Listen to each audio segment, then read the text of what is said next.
Looks more like a script, and his life is in part about scripts. Akbar Abdul grew up in Minneapolis, a Division I basketball player that ended up in prison, got out, and now he's in Hollywood with a weekly television show.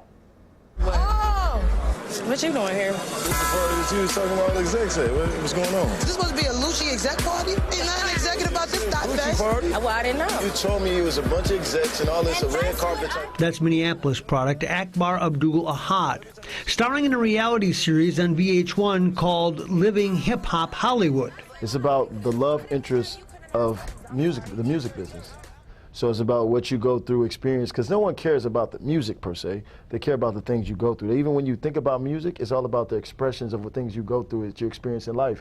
But it's how he got there that is interesting. He grew up here in South Minneapolis, and he made his name here on the basketball court for Minneapolis Roosevelt, good enough to get a scholarship to Division I Idaho State. But when he came back to his home, the streets claimed him.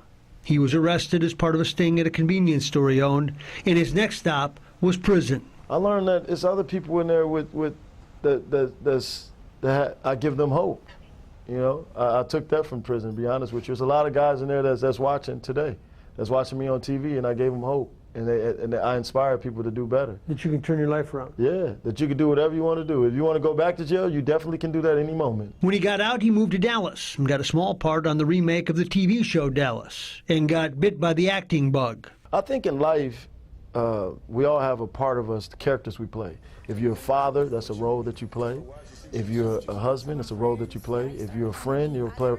I think acting is a part of life. It's not being fake. He moved to LA and met some key people in the industry by playing pickup basketball. Like playing basketball, like you think about me and you, like how we met in the gym and certain people we knew. If it wasn't for that, how would we ever talk? What do we have in common? You know, number one, you're a white guy, I'm a black guy, we're walking down the street.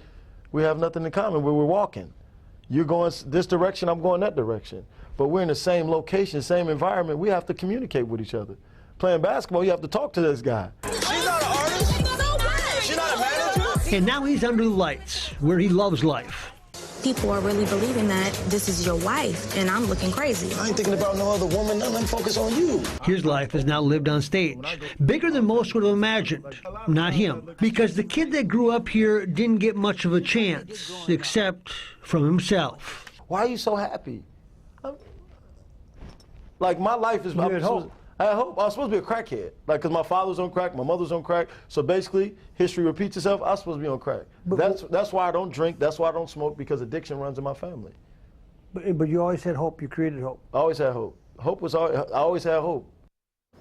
He's quite an Akbar. I've known him for years and followed him both before he was in prison, after, and throughout, and it's been a fascinating study. And you just hope that it stays like it is right now. Yeah. He's having fun out in Hollywood. Something we can certainly learn from. Yeah. Thank you, Maxie.